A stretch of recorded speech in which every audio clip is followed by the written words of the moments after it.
Alright, so today we're going to be talking about how to multiply and divide by 10. We want to start off with a whole number first, so let's begin with a number 2. Many of us know when we multiply 2 by 10, right, it gets 10 times larger, and we just add that 0 to the end of the word, or the number, so that we have 20. Well, remember that 2 is the same as 2.0, or 2 and 0 tenths. We normally don't add or talk about decimals that are zeros. We kind of ignore them. So instead of saying 2 and 0 tenths, we just say 2. But notice it doesn't change the value. But what we do notice is that the decimal is moving over. So notice the decimal will move over 1 because we're multiplying by one value of 0 for the 10. So we get 20.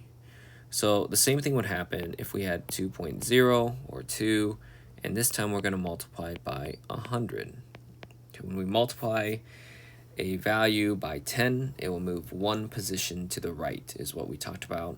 Notice here we have the value of 100.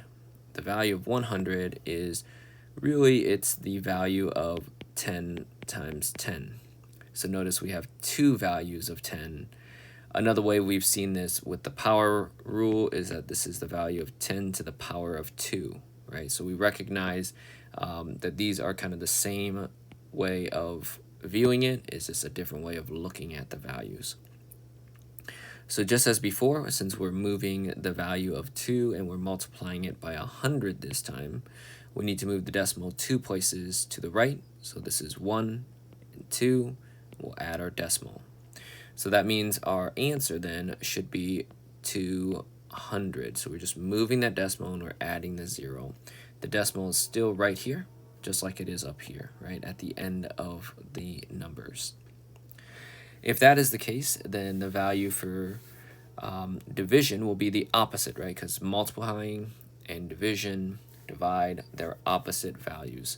So, or opposite operations. So if we have 2 and we divide it by 10, remember we talked about this as 2.0 divided by 10. It's another way of thinking about it, just because the values themselves, the zeros we don't talk about, but it's at the end of a number.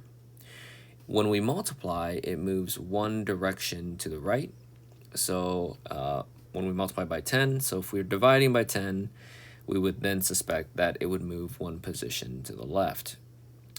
And sure enough, it does, and so that gives us the value here of 0 and 2 tenths. And so this is a value that is 2 or 10 times smaller because we're dividing it by 10. All right, so if we take that same number, if we take 2 and we're dividing it by 100, again, remember that the decimal is at the end of the number, and this time we're going to move it 2 positions to the left, and that is our decimal. So now it's 100 times smaller. We're going to need to include the values where it is missing. We're just going to add that 0. So 0 and 200ths. Okay. Notice the way we say these numbers. This will link into later how we describe and talk about numbers as a fraction form. Okay, so let's give these a try here. Let's give you some examples. What would I do if I had the values of 2.54 and I multiplied that by 10? If I had 2.54 and I divided that by 10, and I multiplied by 100, and I divided by 100. Okay, give those a go, and let me know what you get. When you're ready, you can come back and take a look at the answers.